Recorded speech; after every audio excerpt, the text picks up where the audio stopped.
तो यीशु मसीह का सारे प्रचार में यीशु ने ये शब्द जरूर कहा, स्वर्ग का राज निकट है, स्वर्ग राज, स्वर्ग राज। ये स्वर्ग राज कौन सा है?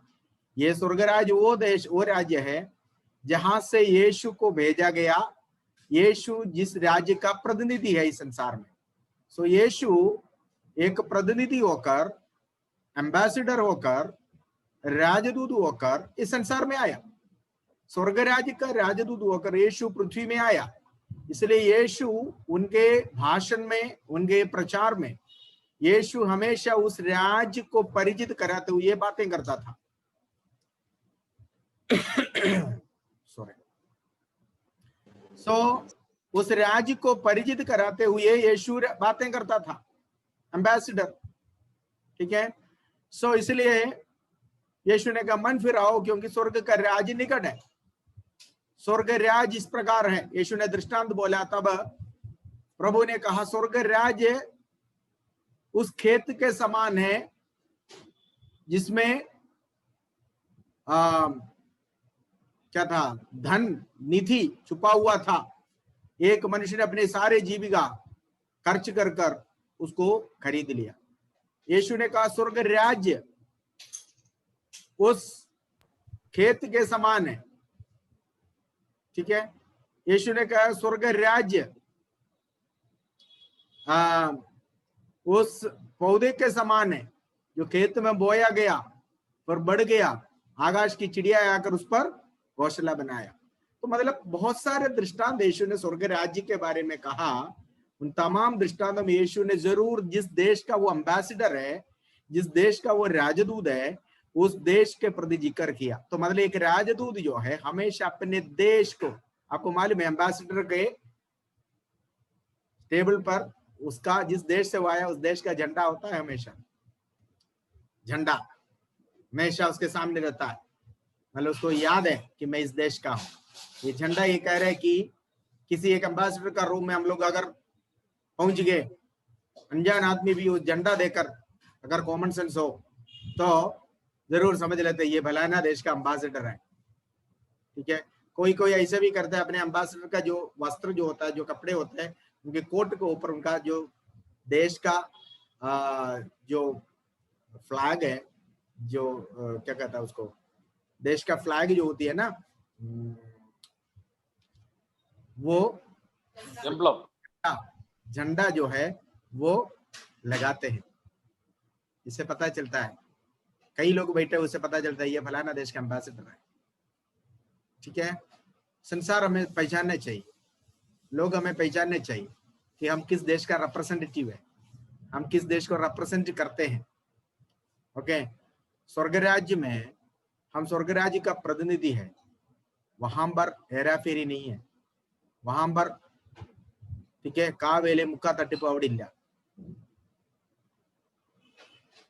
वहां धार्मिकता ही है।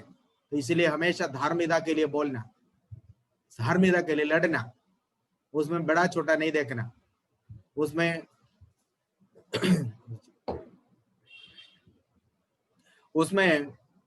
हम लोग कोई भी सच्चाई के लिए या धार्मिकता के लिए, क्योंकि धार्मिकता निवास करने वाले एक देश है जहां से हम आए हैं, जहां पर हम जाने वाले हैं वापस, जिसका हम रिप्रेजेंट करते हैं, जिसका हम प्रतिनिधि हैं। हम लोग वो धार्मिकता को या उस सच्चाई को कहने में, उसके लिए लड़ने में कोई कसर नहीं छोड़ना, क्योंकि हम जिस देश के हैं, देश का एम्बेसडर है, उस देश का गुण हमें प्रकट करना चाहिए। तीसरा नाम, पहला दो नाम मैंने आपको बताया, पार्टनर, हम प्रभु के കൂട്ടുവേലക്കാർ, पार्टनरशिप। नंबर 2 ग्रह विचारकന്മാർ, എന്തിന്റെ മർമ്മങ്ങളുടെ, परमेश्वर का दास, परमेश्वर के वचन की भेद की भंडारी, वचन की भंडार हमारे पास होना चाहिए। कल मैंने आपको बोला सारे देश में अकाल था, यूसुफ के भंडार में कमी नहीं हुई। यूसुफ मिस्र देश में था, लेकिन यूसुफ के भंडार में भरपूर था। इस कारण कनान से लोग मिस्र देश में आया धान प्राप्त करने के लिए। वचन की भंडारी, वचन की भंडार, वचन की रहस्यों का भंडार, हम हैं। सो इस कारण हमारे पास कमी नहीं होना चाहिए। तीसरा नाम है स्थानापति या एम्बेसडर, राजदूत। मैंने आपको बताया राजदूत अपने देश में नहीं रहता है, पराया देश में रहता है, अपने देश के लिए बोलता है। वी आर हियर, हम लोग यहाँ पर परदेश में है, हमारा देश आने वाला है। इसलिए हम लोग गीत गाते हैं, सियोन देश हमारा देश, रहते हैं हम परदेश। ये देश हमारा परदेश है। 50, 60, 70 साल एक ऑफिशियली हमें यहाँ पर भेजा गया है। ऑफिशियली एक एम्बेसडर भेजा जाता है पराया देश में। पराया देश में रहकर वो अपने देश के लिए बोलते हैं। हम लोग इस संसार में हमारा जीवन ये एक पराया देश का जीवन है। हमारा अपना देश में जहां से हमें भेजा गया, जिस देश का आज हम रिप्रेजेंटेटिव करते हैं, जिस देश का आज हम प्रतिनिधि हैं, वो देश में हम लोग जाने वाले हैं। सो प्रभु ने चेलों के लिए जब प्रार्थना किया, ठीक है, चेलों को जब भेजा, उस समय यीशु ने बोला, जैसे पिता ने मुझे भेजा वैसे मैं भी तुम्हें भेजता हूं। पिता ने जैसे स्वर्ग से मुझे इस परदेश में, स्वर्ग पिता प्रभु का अपना देश था, स्वर्ग से जैसे मुझे एक एम्बेसडर के तौर पर, एक प्रतिनिधि के तौर पर मुझे इस संसार में भेजा, मैं भी तुम्हें इसी रीति से भेजता हूं। पढ़िए यूहन्ना रचित सुसमाचार, यूहन्ना 20 का 21 पढ़िए।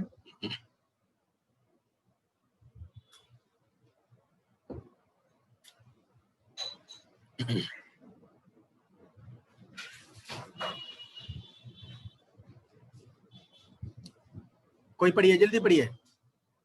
यीशु ने फिर उनसे कहा, तुम्हें शांति मिले, जैसे पिता ने मुझे भेजा है वैसे ही मैं भी तुम्हें भेजता हूँ। आमीन।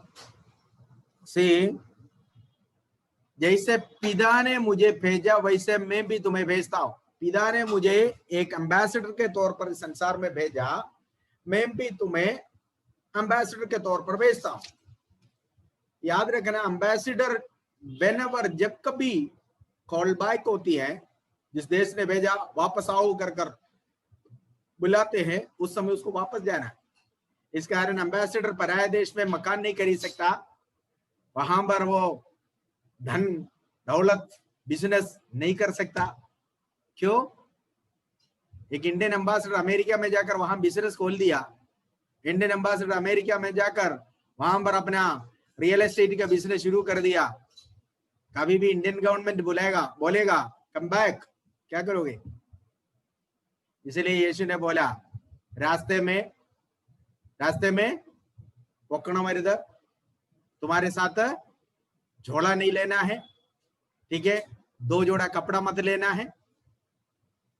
प्रभु ने जब चेलों को भेजा था तब इस तरह बोला था ना, है ना, 2 वस्त्र मरद, पोकना मरद, है तो वेलक्कारन कूली की योग्य ना, काम करने वाला मजदूर अपनी मजदूरी के हकदार है। तुम परदेश में हो पर वहां पर तेरी काम देखने के लिए गवर्नमेंट है। इस कारण तुम्हें वहां पर कोई भी एम्बेसडर, किसी भी देश का एम्बेसडर, जिस देश में वो रह रहे, वहां पर जमीन नहीं खरीद सकता, बिजनेस नहीं खोल सकता, रियल एस्टेट नहीं खोल सकता, कुछ भी नहीं कर सकता। लेकिन दुख की बात यह है कि आज पादरियों के पास ऐसा कौन सी सेवा ये नहीं है, बताइए? सब कुछ है। रियल एस्टेट चलाने वाले पादरी लोग है, हाँ, मैन पावर चलाने वाले पादरी लोग है, लोगों को एक्सपोर्ट करता है, लंदन अमेरिका, हाँ, तो सबको भेज रहे और उसका कमीशन ले रहे। यहाँ प्रॉपर्टी डीलिंग करने वाले हैं, ठीक है। कहाँ रहते हो? परदेश में। और परदेश में एक एम्बेसडर ये सब कर सकते हैं? नहीं कर सकता। फिर क्यों करते हैं? हम करते हैं।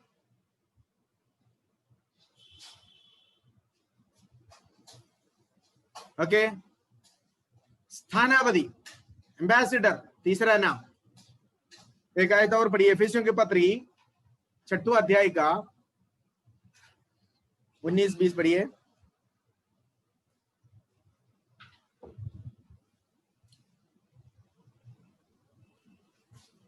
जल्दी पढ़ियो। और मेरे लिए भी कि मुझे बोलने के समय ऐसा प्रबल वचन दिया जाए कि मैं साहस के साथ सुसमाचार का भेद बता सकूं, जिसके लिए मैं जंजीर से जकड़ा हुआ राजदूत हूँ, और यह भी कि मैं उसके विषय में जैसा मुझे चाहिए साहस से बोलूं। जंजीर से जकड़ा हुआ राजदूत है ना, സ്ഥാനാപതികളായി നിരന്നുകൊള്ളുക. एक സ്ഥാനാപതി एक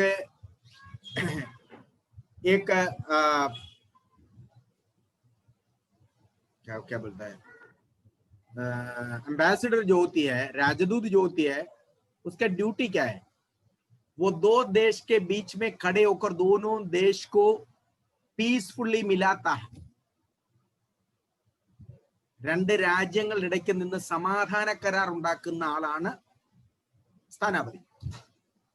एक एम्बेसडर वो होता है दो देश के बीच में खड़े होकर दोनों देश में शांति बनाए रखने के लिए उनकी कॉन्टैक्ट में, उनके लेन देन में, उनके व्यवहार में, उनके रिलेशनशिप में, सब में किसी प्रकार की अशांति की बात ना हो, इसलिए शांतिपूर्व वो पीसफुली दोनों राज्यों को, दोनों पक्षों को, मतलब दोनों राज्यों को आपस में मिलाने वाला होता है एम्बेसडर.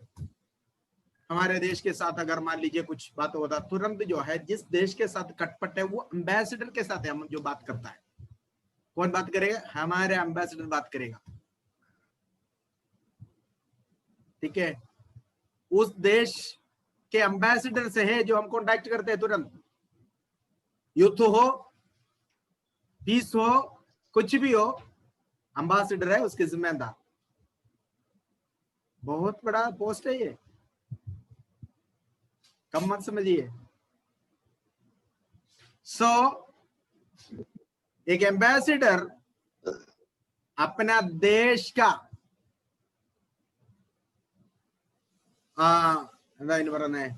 अपना देश का जो स्टैंडर्ड है ना, वो स्टैंडर्ड कीप करते हैं. हाँ, स्टैंडर्ड.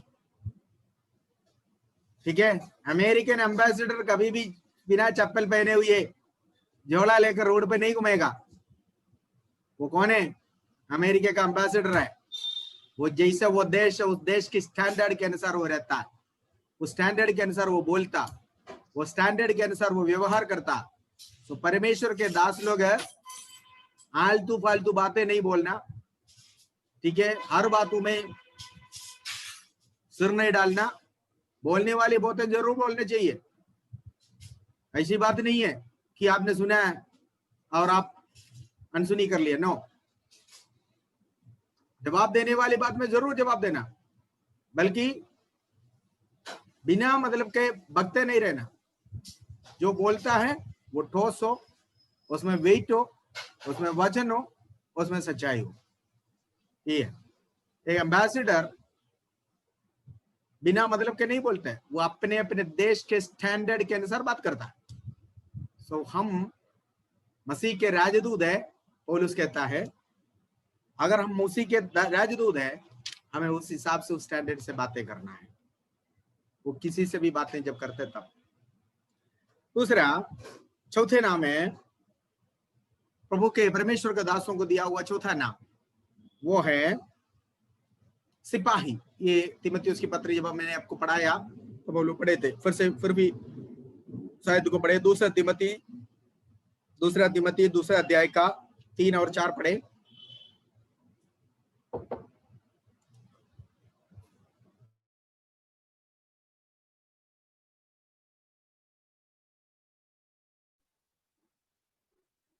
मसीह यीशु के अच्छे योद्धा के समान मेरे साथ दुख उठा. हाँ, यहाँ पर एक शब्द लिखा हुआ या बस सिपाही शब्द आया है ना, हमने पढ़ा है. तीमुथियुस की पत्री बहुत विस्तार से हम लोग पढ़े हैं, इसलिए एक्सप्लेनेशन की जरूरत नहीं है. There is another name. चौथा नाम, हम कौन है? कभी हमें सिपाही के तौर पर भी खड़े होना पड़ता है, कभी हमें एम्बेसडर के तौर पर खड़े होना पड़ता है, कभी हमें पार्टनरशिप में प्रभु के साथ सहकर्मी के तौर पर काम करना पड़ता है, कभी हम लोगों को भंडारी के तौर पर खड़े होना पड़ता है. ये सारे नाम हमारे लिए दिया हुआ नाम है, सेवकगणों के लिए दिया हुआ नाम है. यहाँ पर लिखा हुआ है सिपाही. तीमुथियुस की पत्री जब पढ़ाए थे, एक सिपाही कौन है? उसका विचार क्या है, सब कुछ मैंने आपको बताया।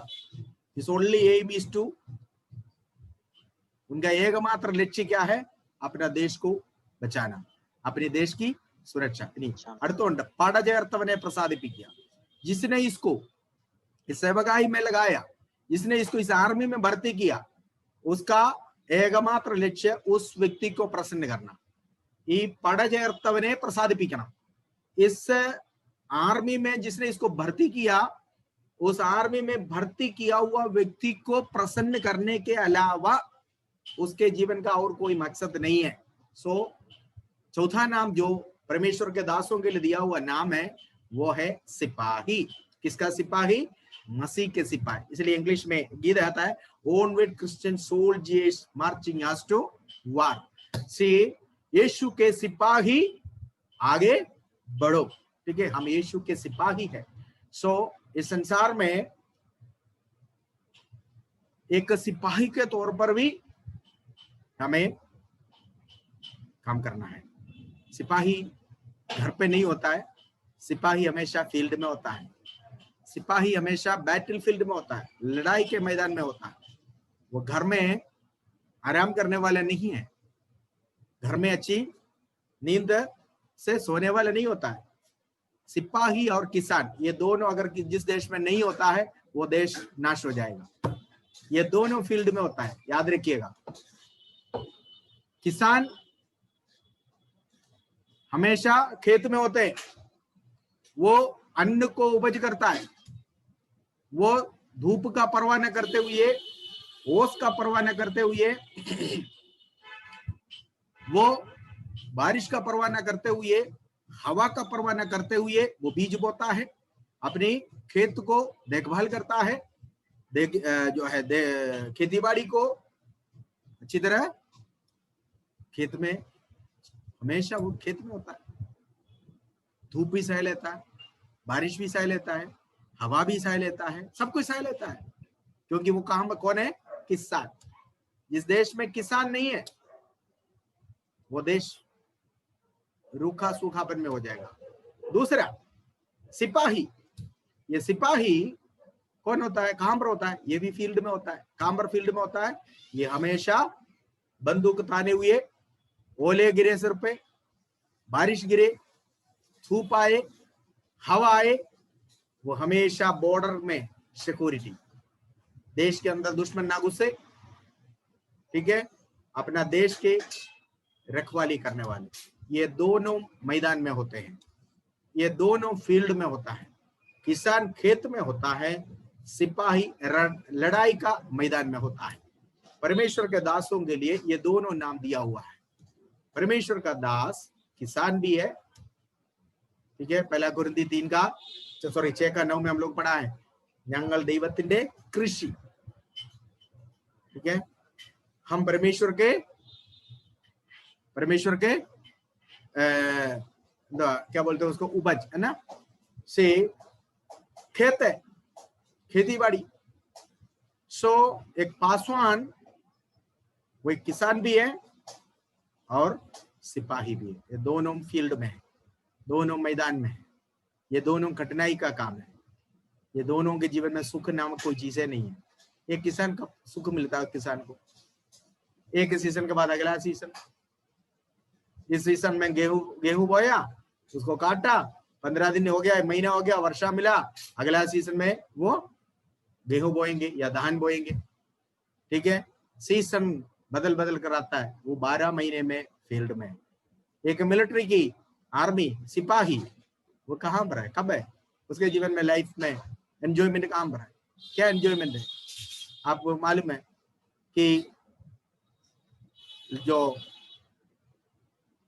जवाने मिलिट्री आर्मी, वो अपने माँ बाप को, पत्नी को, बच्चों को, सबको गुड बाय बोलकर जाता है, पर घर वालों को कभी बक्सा में बंद बक्सा में मिलते हैं, ठीक है, फील्ड में होता है,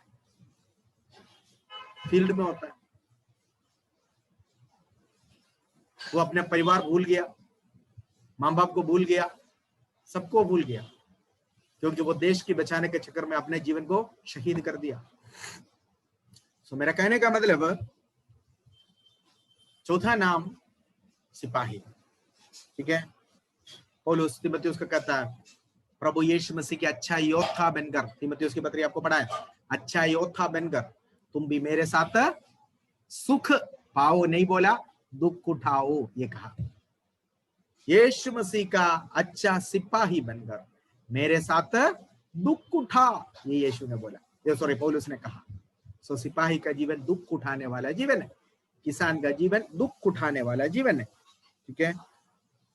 और अगला पॉइंट भी मैंने अभी इसी में बोला, पांचवा है मेहनत करने वाला एक किसान, मेहनत करने वाला किसान। पढ़िए दूसरा तीमुथी 2:6, सेकंड तीमुथी 2:6।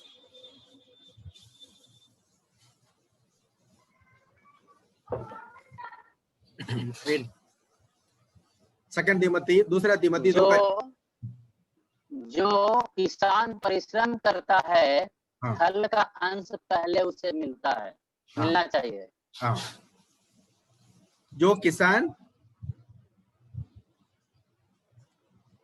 फिर से पढ़ो, जो किसान परिश्रम करता है, फल का अंश पहले उसे मिलना चाहिए। जो किसान मेहनत करता है, अध्वानिക്കുന്ന कृषिकार, उसको पहला फल मिलना चाहिए। मेहनत करने वाला किसान, ये साधारण किसान नहीं है, परमेश्वर का दास लोग है, बल्कि मेहनत करने वाला किसान, ठीक है। ये किसान दिन में भी, सुबह भी और शाम को भी, दोनों समय अपने खेत में होता है। पढ़िए सभोपदेशक की पुस्तक, सभोपदेशक सभा प्रसंगी 11:6।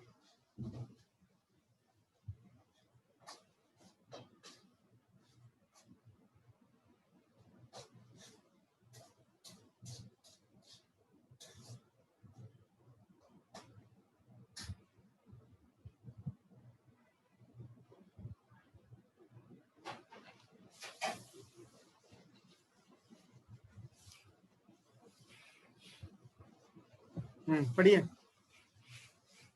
सभोपदेशक नामक किताब नहीं है आपके बाइबल में? पादरी लोग इतनी देर करते हैं बाइबल निकालने में। 6 का 11, 11:6।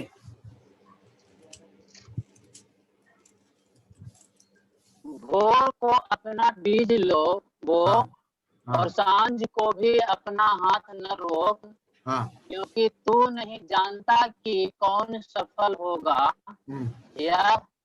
या दोनों के दोनों अच्छे निकलेंगे। भोर को और सांझ को मतलब सुबह और शाम एक मेहनत करने वाला, परिश्रम करने वाला किसान अपने खेत में होता है, बहुत मॉर्निंग एंड इवनिंग। मत्ती रचित सुसमाचार 13वें अध्याय में हम लोग देखते हैं, यीशु ने कहा एक मनुष्य बीज बोया, लेकिन बीज उगा, उसके साथ जंगली पौधे भी आए। जंगली बीज तो बोया तो अच्छा बीज था, बोया तो अच्छा बीज था, लेकिन जब बीज उगा, पौधे हो गए बड़े, तब पता चला कुछ पत्ते, कुछ पौधे फर्क है दूसरे से। देखा ये कैसे कि ये, इसका नाम है जंगली पौधा। ये जंगली पौधा कहां से आया भाई? अच्छा बीज तो छान छान कर बोया, लेकिन जब उगा तो इसके साथ, अच्छे बीज के साथ जंगली पौधे भी उगे। चेलों ने आकर यीशु से पूछा, प्रभु ये कैसे होगा? क्या हम लोग उसको जाकर निकाले? प्रभु ने बोला अभी मत निकालना। अगर एक जंगली पौधे अभी निकालोगे तो उसके साथ साथ, क्योंकि इसके जड़ जो है अच्छा पौधे के जड़ के साथ मिला हुआ है, अभी एक जंगली पौधे उगाड़ोगे तो अच्छा बीज, अच्छा पौधा भी उखड़ जाएगा। इसलिए कटनी के दिन तक उसको बढ़ने दो। कटने के दिन में मैं अपने दास को बोलूंगा, पहले उन जंगली पौधों को उखाड़ कर इकट्ठा करो और उन्हें आग में झोंको, उसके बाद होगी कटनी। चेलों ने यीशु से पूछा, ये जंगली पौधे कैसे उगे? तब प्रभु ने एक जवाब दिया, वो कहने के लिए मैं जो घटना आपके सामने रखा, कहा कि बीज बोकर मनुष्य जाकर सोया, उस समय उनका शत्रु आया, बीज जंगली बीज बोकर गया। समझ आ गया? आप वचन प्रचार किया, बपतिस्मा दे दिया, आपने छोड़ दिया, फिर आप आराम किया। हाँ ठीक है, वो सिस्टर ने बपतिस्मा लिया, वो ब्रदर ने बपतिस्मा ले लिया, ठीक है, और आप सोच रहे कि वो बिल्कुल ठीक है, वो पक्के हो गए। लेकिन इस टाइम में शैतान जो काम करता है, वो आकर क्या करेगा? अपना जंगली बीज काला ही സമയത്താ വിതയ്ക്കുന്നത് നമ്മൾ ഉറങ്ങുമ്പോൾ। मनुष्य के पुत्र मनुष्य जब जाकर सोए, बोने वाला बीज तो अच्छा बोया, लेकिन उसके बाद उस बीज के ऊपर नजर रखना था उसको, वो नहीं किया। अगर एक व्यक्ति खेत में बीज बोकर घर पे जाकर सोए तो क्या करेगा? चिड़िया आएगा, वो सारे उठाकर ले जाएगा। इसलिए बोने वाले क्या करता है, जब तक वो पौधे थोड़ा बहुत तक बढ़ेगा नहीं, तब तक घर तक नहीं जाता है। वो वहां पर ढोल बजा के या फिर क्या करता है, आवाज करते हुए वो बैठा रहेगा, ताकि कोई चिड़िया आकर उनका बीज नहीं लेकर जाए। सो कलीसिया के अंदर अगर जंगली पौधे नहीं उगना है, झूठा शिक्षे लोग नहीं पाना, जंगली पौधे अगर नहीं उगना है तो क्या करना चाहिए? सुबह शाम मेहनती किसान अपने खेत में होते हैं और वो ध्यान रखता है एक एक बीज, एक एक कोने में गिरा हुआ बीज सही तरह से उगता है कि नहीं उगता। शत्रु को जंगली बीज बोने का मौका नहीं देना। കള വിതയ്ക്കാൻ അവസരം കൊടുക്കരുത്। കള വിതയ്ക്കുന്നത് നമ്മൾ ഉറങ്ങുമ്പോഴാണ്। बोने वाला जब सो जाता है, बोने के बाद तब शत्रु आते हैं और जंगली बीज बोते हैं। यीशु ने ये कहा। सो एक अच्छा मेहनती किसान जो है वो क्या करता है? सुबह और शाम उसकी हाथ आराम नहीं करता, ठीक है, और वो मेहनती है। दूसरा, वो उसकी खेती को उनके निजी पर्सनल जीवन से बढ़कर मूल्य देता। पढ़िए नीति वचन की पुस्तक 24 का 27 पढ़िए, नीति वचन, प्रोवर्ब।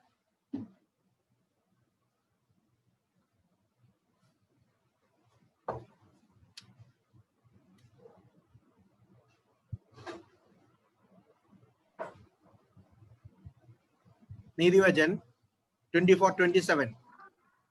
अपना बाहर का काम काज ठीक करना और खेत का काम तैयार कर लेना, उसके बाद अपना घर बनाना। देखो, वो खेत का काम पहले है उनके लिए, उसके बाद है उनका घर का काम। मतलब सेवकाई पहले है, बाद में है अपना काम। खेत का काम का मतलब है सेवकाई। सेवकाई पहले, सेवकाई के लिए समय, धन, आरोग्यता सब कुछ पहले खर्च करेंगे। बचा है तो परिवार के लिए, ठीक है। खेत का काम पहले और अपना काम बाद में। दूसरा, एक किसान जो है वो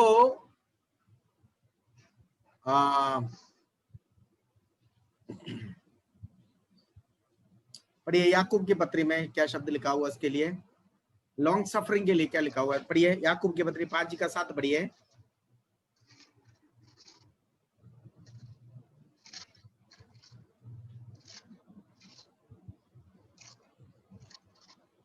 याकूब 5:7।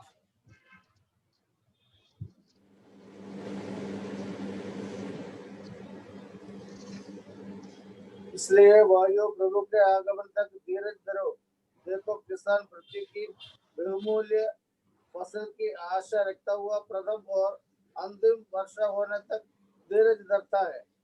धीरज है ना, धीरज, दीर्घ क्षमा। अगला वर्षा और पिछला वर्षा के लिए, फॉर ए लैटर रेन,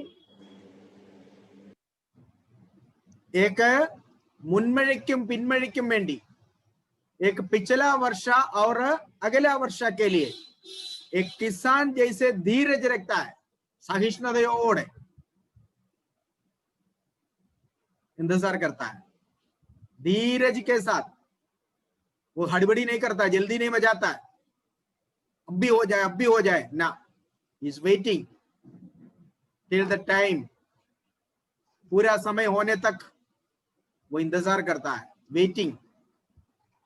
ये चीज हमसे नहीं हो सकता, मेरे जैसे आदमी तो मेरे को लगता है बिल्कुल ही नहीं हो सकता। एवरीथिंग हम लोगों को फास्ट फास्ट फास्ट चाहिए, है ना। इसलिए तो आजकल हमारा खाना भी फास्ट फूड हो गया। पहले क्या होता था खाना पकाने में बहुत टाइम लगता था, वो करता था। आजकल तो सब इंस्टेंट हो गया, पाउडर डालो, सब कुछ हो गया, फास्ट फूड। फास्ट फूड का नेगेटिव मतलब रिजल्ट भी हमारे जीवन में है। फास्ट फूड जब से आए मतलब इंसान को वेट करने का वो टाइम नहीं है, इंसान वेट नहीं कर सकता, भी चाहिए, फटाफट चाहिए, तब से नुकसान भी हो गया, बीमारी भी हो गया। ठीक है। धीरज के साथ एक किसान वर्षा के लिए धीरज के साथ इंतजार करता, अगला वर्षा और पिछला वर्षा के लिए वो इंतजार करता है धीरज के साथ, सहिष्णुताओടെ, लॉन्ग सफरिंग। सो ये पास्टर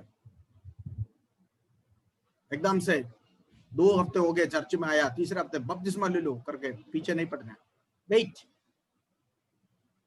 उसको वचन सुनने के लिए, वचन मानने के लिए, वचन के अनुसार चलने के लिए, डिसीजन लेने के लिए टाइम तो दो। आप जल्दी मत करिए, हड़बड़ी मत करना, ठीक है।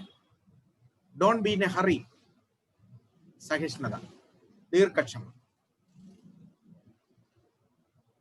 सो 5वां बात मैंने आपको बताया, परमेश्वर के दासों का 5वां नाम है एक मेहनती किसान। 6वां नाम है प्रभु का दास। ये तो हम लोग आम तौर पर इस्तेमाल करते हैं, परमेश्वर का दास, प्रभु का दास, है ना, प्रभु का दास। 2 तिमोथी 2:24 में लिखा हुआ, कर्ताविന്റെ दास, प्रभु का दास। 2 तिमोथी 2:24 में लिखा हुआ है। सो पौलुस से अंबर तिमोथियुस की पत्री में परमेश्वर के दास के परिवार कैसा है, खुद को कैसा होना चाहिए, सब कुछ वहां पर लिखा हुआ है। आपको पढ़ाया बहुत डिटेल है, इसलिए मैं उन बातों के प्रति नहीं जाना चाहूंगा, क्योंकि हम लोग को थोड़ा सा आगे और बढ़ना। 36 प्रभु का दास, वो भी हमारा ये एक नाम है जो हमें पसंद है, ये एक नाम है जो हमें अच्छा लगता है। बाकी सारे नाम हम लोग अच्छा नहीं लगता, है ना, ये नाम ठीक है। 7वां नाम है परमेश्वर का मनुष्य, ദൈവത്തിന്റെ മനുഷ്യൻ। നീയോ ദൈവത്തിന്റെ മനുഷ്യനായുള്ളോ। तीमुथियुस की पत्री में पौलुस कहता है तुम जो परमेश्वर के मनुष्य। पढ़िए 2 तिमोथी 3:16, നീയോ ദൈവത്തിന്റെ മനുഷ്യനായുള്ളവേ അത് വിട്ടോടി। 2 तिमोथी 3:16 में तीमुथियुस को पौलुस कहता है इन बातों को छोड़ो, तुम जो परमेश्वर के मनुष्य। प्लीज रीड दैट वर्ड, संपूर्ण पवित्र शास्त्र। 2 तिमोथी 3:16 जी, संपूर्ण पवित्र शास्त्र परमेश्वर की प्रेरणा से रचा गया है और उपदेश और समझाने और सुधारने और धर्म की शिक्षा के लिए लाभदायक है। हाँ, और 1 तिमोथी 6:11, 1 तिमोथी 6:11 पढ़िए। द्रव्याग्रह कुछ 6:10 आनो। हे परमेश्वर के जन, ये परमेश्वर के जन, yes, 1 Timothy 6:11, sorry I was. तो इन बातों से भागो, इन बातों से भागो, जो ऊपर लिखा हुआ है, मतलब रुपया का लोभ के बारे में पौलुस वहां पर कहता है, रुपया का लोभ। तीमुथियुस की पत्री में आप बहुत और अच्छी धर्म इसका स्टडी लिया हुआ है। भागने के बारे में, किन किन बातों से भागना है परमेश्वर का जन, उसके बारे में एक बहुत बड़ा लंबा लिस्ट वहां पर दिया हुआ है। पौलुस यहाँ पर कहता है इसलिए तुम जो परमेश्वर के जन, परमेश्वर के मनुष्य, ठीक है, अनदर नेम गॉड्स मैन, परमेश्वर का मनुष्य, प्रभु का मनुष्य, प्रभु का जन, 7वां नाम है हमारा। 6वां नाम परमेश्वर का दास, 7वां नाम परमेश्वर का जन, परमेश्वर का मनुष्य। 3 का 17 में भी होता है 3 का 17 में, ताकि परमेश्वर का जन 3 का सिद्ध बने। 17 या परमेश्वर का जन सिद्ध बनना। अगला है 8वां नाम है, पढ़िए इब्रानियों की पत्री 13 का 17 पढ़िए।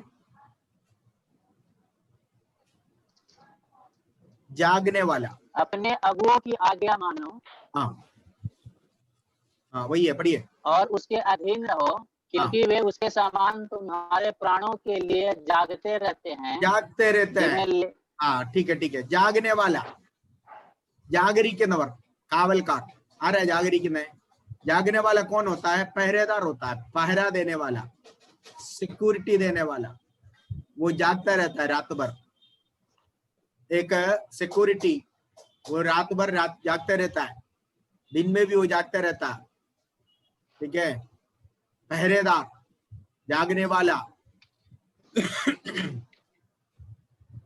जागने वाला।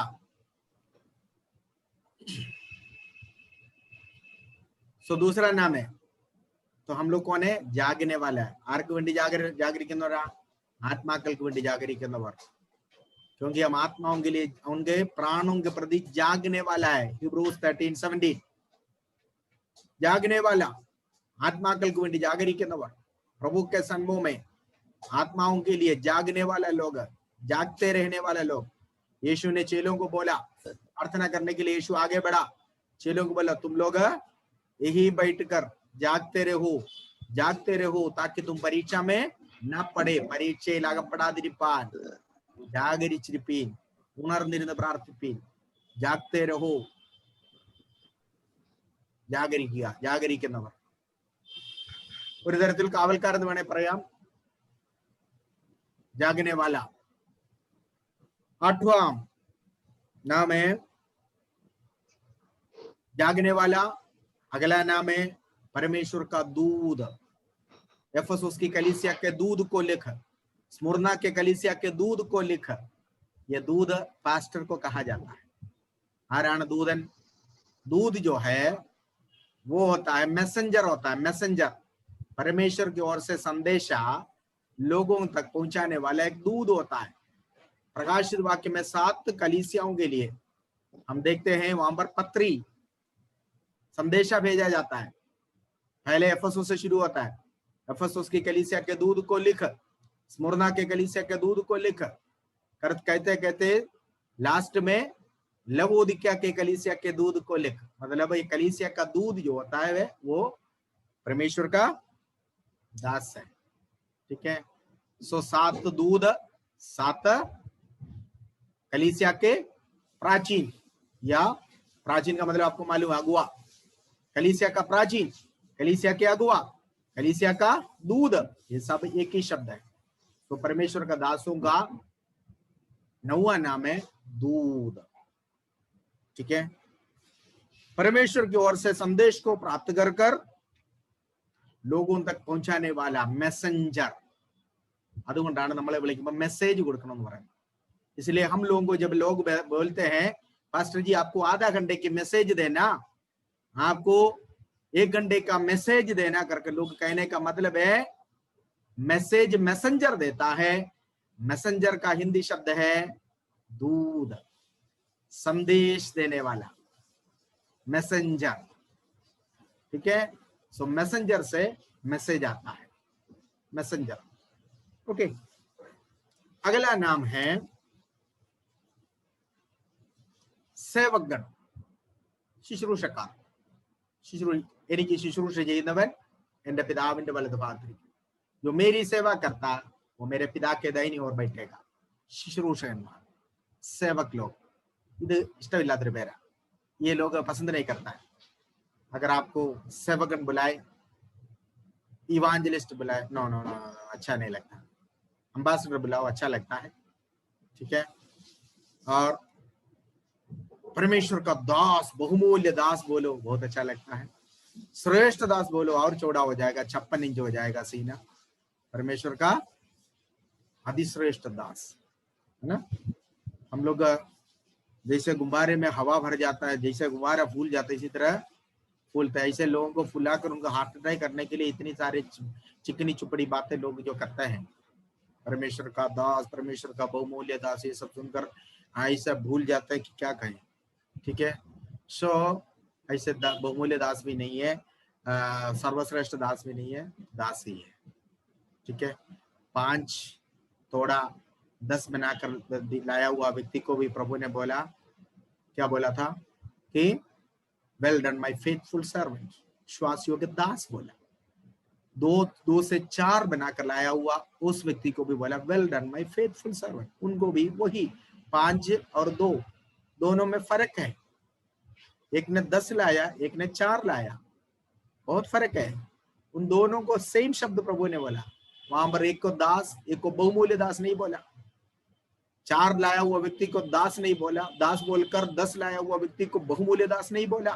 दोनों को प्रभु ने बोला विश्वास योग्य दास. ओनली 2 कैटेगरी, या तो faithful servant, otherwise unfaithful servant. या तो आप विश्वास योग्य दास होंगे, नहीं तो तुष्ट दास होंगे. विश्वास योग्य नहीं है तो विश्वास हार है. इनके बीच में कोई वो नहीं होता. यीशु ने बोला इधर कड़वा या मीठा, गरम नहीं तो ठंडा, कड़वा नहीं तो मीठा. कड़वे से मीठा नहीं निकल सकता, मीठे से कड़वा नहीं निकल सकता, गरम से ठंडा नहीं, ठंडे से गरम नहीं, दोनों के बीच में नहीं है. इसलिए यीशु ने बोला तुम्हारी बात हाँ में हाँ और ना में ना रहे. हाँ हाँ होना चाहिए, जान चला जाए, हाँ होना चाहिए.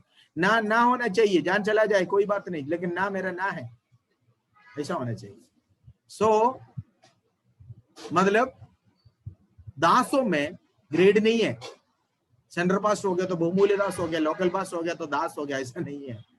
परमेश्वर के सन्मुख में कोई सेंटर पास भी नहीं है, कोई स्टेट प्रेसिडेंट भी नहीं है, कोई लोकल पास भी नहीं है. सब प्रभु के खेत में काम करने वाला मजदूर.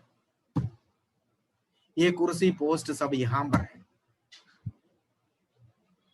स्वर्ग में जाकर कोई भी सेंटर पास सारे यही खड़े हो जाए, रीजन पास सारे यहां खड़े हो जाए, स्टेट प्रेसिडेंट सब यहां खड़े हो जाए, जनरल प्रेसिडेंट होकर कितने लोगों ने जनरल प्रेसिडेंट बना, सब यही खड़े हो जाए, ऐसा कोई दर्जा वहां नहीं होगा. वहां हम प्रभु के लिए किया हुआ कामों के लिए हमें प्रतिफल मिलेगा. जो पोजीशन में हम बैठे थे, जो कुर्सी हमने पाया, उस कुर्सी का कोई वैल्यू स्वर्ग में नहीं होगा. पदों के अनुसार नहीं होगा, कर्मों के अनुसार हमारा न्याय होगा, कर्मों के अनुसार हमारा प्रतिफल होगा. ठीक है. सो इसलिए परमेश्वर का दास, ओके, वचन की सेवा करने वाला, परमेश्वर का दास. पढ़िए दूसरा, मसीह की सेवकन. 1 कुरिन्थी 4:1 पढ़िए.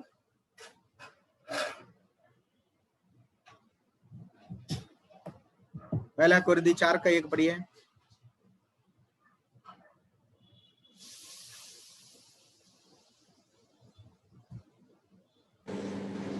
मनुष्य हमें मसीह के सेवक और परमेश्वर के भेदों का भंडारी समझे. मसीह का सेवक, सेवकगण में भी,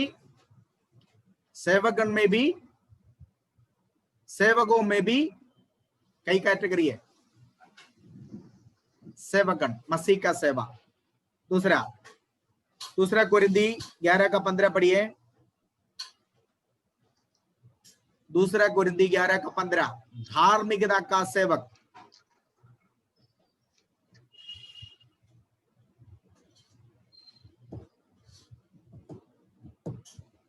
इसलिए यदि उसके सेवक भी धर्म के सेवकों का स्वरूप धरे तो कोई धर्म का सेवक, धर्म का धर्म का सेवक आया है कि नहीं आया? धर्म का सेवक। जी। देन दूसरा कोरिंथी 3:6 पढ़िए। ये आयत हम लोग कई बार पढ़े हैं।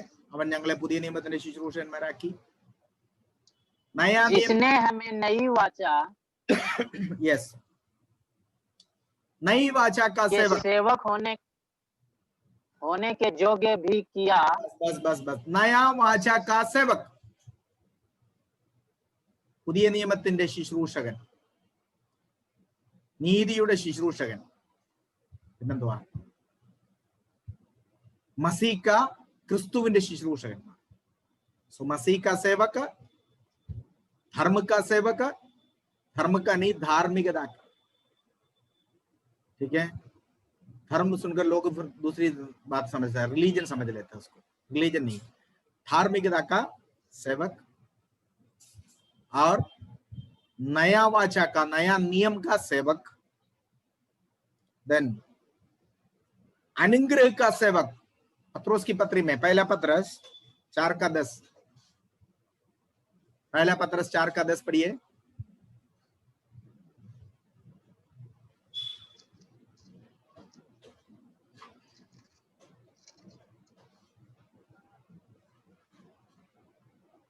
जिसको जो वरदान मिला है वह उसे परमेश्वर के नाना प्रकार के अनुग्रह के भले भंडारी के समान एक दूसरे की सेवा में लगाए।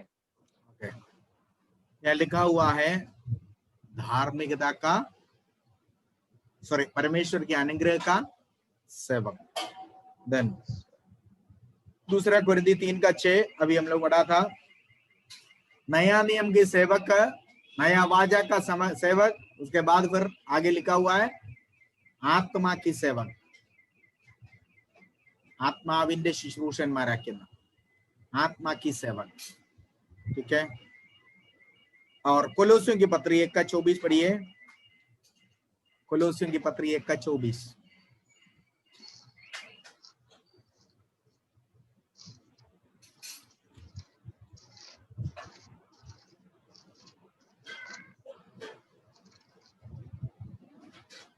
अब मैं उन दुखों के कारण आनंद करता हाँ हूँ जो तुम्हारे लिए उठाता हूँ, हाँ और मसीह के कलेशों की घटी उसके देह के लिए अर्थात कलेसिया के लिए अपने शरीर में पूरा करता हूँ।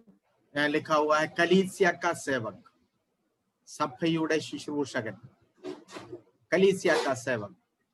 ठीक है, कितनी बात मैंने आपको बताया। मसीह का सेवक, ठीक है, धार्मिकता का सेवक, नया नियम की सेवक, अनुग्रह की सेवक, आत्मा की सेवक, कलीसिया की सेवक। ओके, ये सेवक गणों के नाम। 10 नाम परमेश्वर के वचन से हम लोग पाते हैं, और इस 10 में 10 अलग अलग नाम सिचुएशन के अनुसार परमेश्वर के दासों को दिया गया है। अगला, सेवकाई में हम लोग बहुत गंभीरता होना चाहिए, गंभीरता।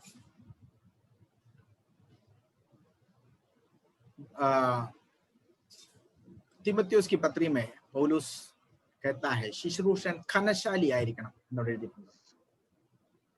सेवकगण जो है वो कैसे होना चाहिए? गंभीरता से, गंभीर मतलब सेवकाई को हल्के में नहीं लेना। कितना लोग इकट्ठे होते ये बात नहीं है, अगर 2 लोग है तो भी करने वाली सेवकाई पूरी गंभीरता के साथ सीरियसली करना है।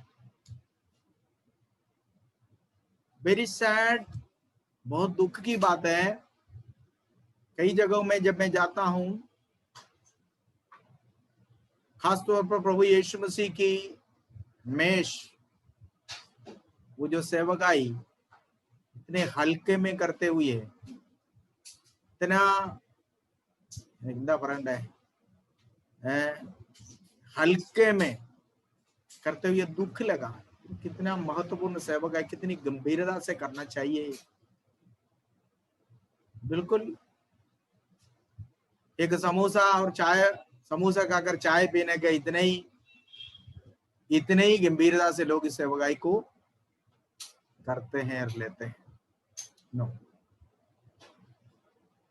कितना टाइम मिला, कितने लोग आए, ये बात नहीं है। जितना भी टाइम मिले, be serious about your ministry. सेवकाई, कोई भी सेवकाई हो, बड़ी गंभीरता से करना है।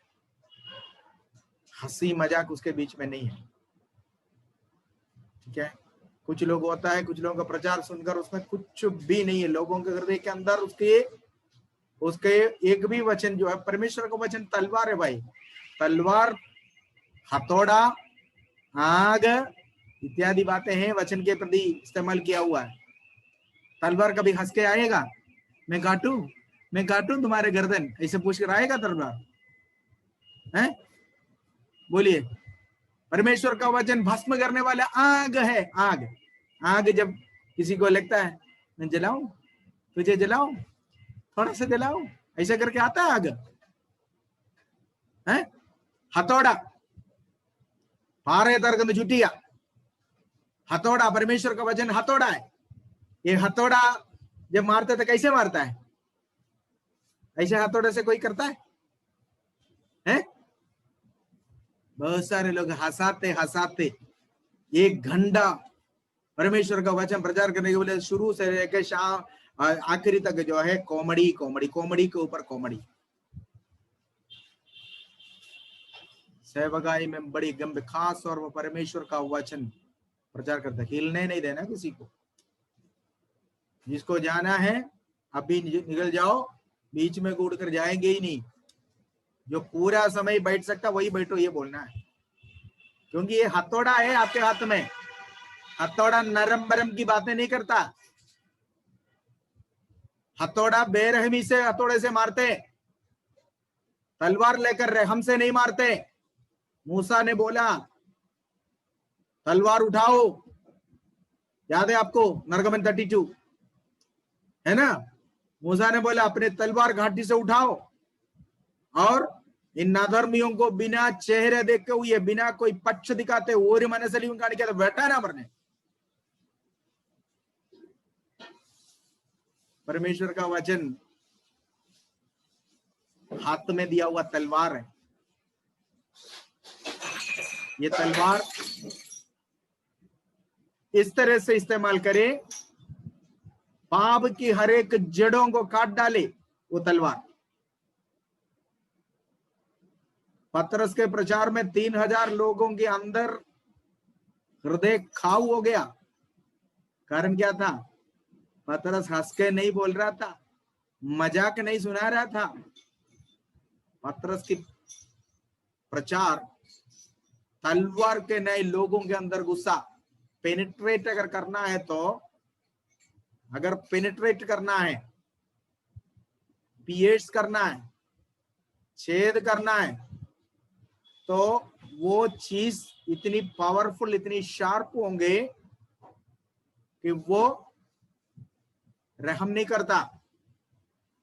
തുളയ്ക്കപ്പെടേണ്ടതായിരിക്കുന്ന പ്രതലത്തെ അത് ഒരു കാരണവശാലും रहम नहीं करता।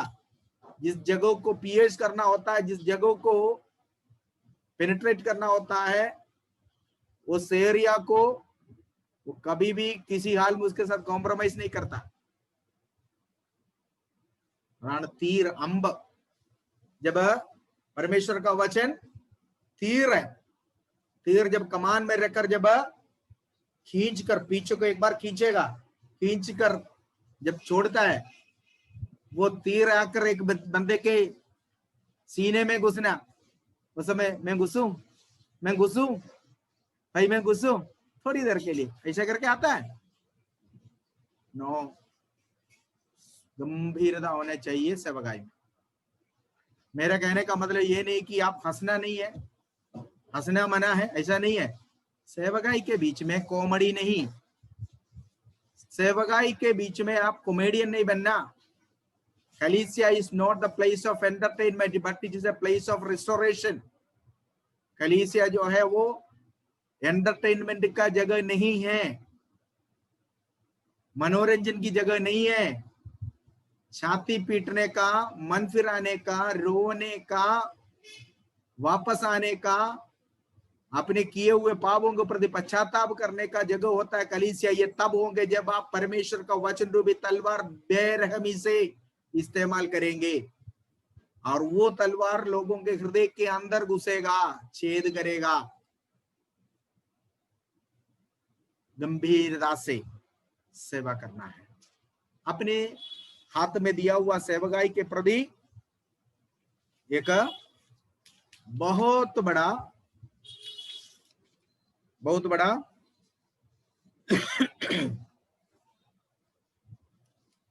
सीरियसनेस होना चाहिए। बहुत सारे बातें अपने अनुभव से कहने के लिए है, मैंने जो देखा है, जो जाना है, जो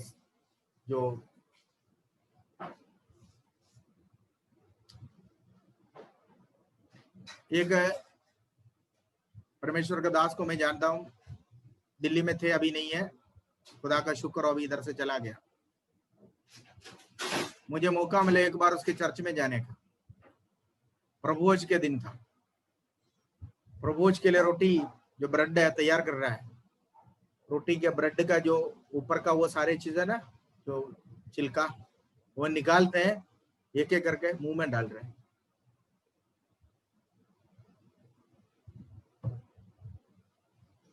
रोटी तैयार कर रहे हैं, खरीदा हुआ रोटी है बाहर से, അത് ഒരുക്കുക, ഇതിന് മണ്ടയിലത്തെ എല്ലാം പൊളിച്ച് പുള്ളി അങ്ങ് തിന്നോണ്ടിരിക്കുക। എന്നതാ ഇവരെയൊക്കെ പറയാൻ, क्या बोलूं बता। प्रभुभोज की सेवा ही हो गया, बचा हुआ ब्रेड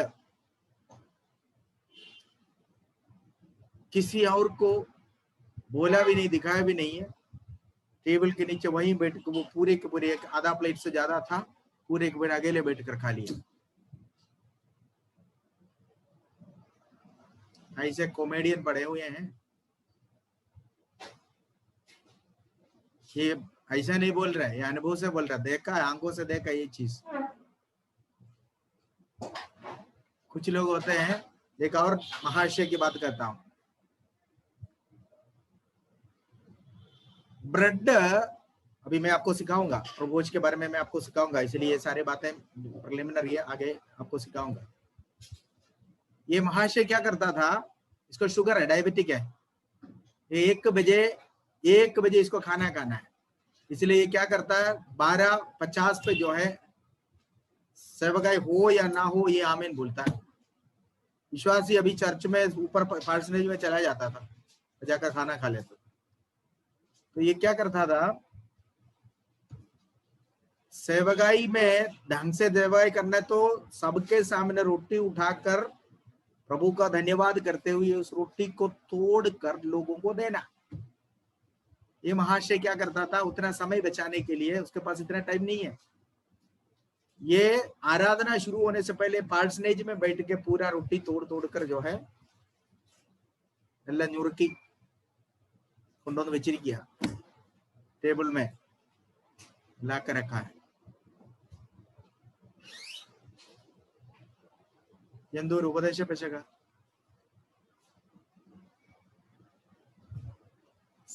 सीरियस नहीं है, ये क्या है कुछ पता नहीं है।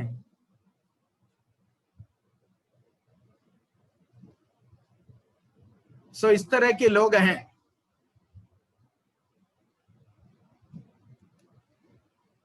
बी सीरियस, सेवकाई में बहुत आपको सीरियस रहना है। कभी भी हमारे सेवकाई, वो कितना लोग इकट्ठा होने वाले सेवकाई, ये भूल जाइए आप। 4 लोग इकट्ठा हो जाए, 40 लोग इकट्ठा हो जाए, सेवकाई में 100% ईमानदारी, सीरियसनेस, फेथफुलनेस जताना है। काम चलाओ काम नहीं करना है, जुगाड़ वाला काम नहीं करना, ഒക്കുന്ന പോലെ ഒപ്പിച്ചേച്ച് പോകരുത്, അത് ശുശ്രൂഷയല്ല. ठीक है. अभी आपको मालूम है यहाँ पर हमारे मैकेनिक, गाड़ी के किसी भी मैकेनिक के पास जाओ, वो कभी भी आपको नहीं बोलेगा कंपनी से सामान लाओ. तो क्या चाहता मालूम है, आज मैं जुगाड़ वाला काम करके तो ये कल भी आएगा मेरे पास. कंपनी का सामान डाला तो एक बार डाला बढ़िया चलेगा, कॉस्टली है, नहीं डलवाएगा. वो जुगाड़ वाला काम करके देगा आपको. ठीक है, जुगाड़ वाला काम नहीं करना. सेवकाई ईमानदारी से करना, वफादारी से करना, पूरी सीरियसनेस के साथ, बड़ी गंभीरता के साथ. एक एम्बेसडर अपने ड्यूटी कभी भी आलसदा के साथ अपने ड्यूटी को कभी भी बिना गंभीरता से नहीं करेगा. आप एक एम्बेसडर हो, एक सिपाही कभी भी अपनी ड्यूटी लापरवाही से नहीं करेगा. आप एक सिपाही हो. परमेश्वर आपको आशीष दे. बाकी हम लोग कल देखेंगे.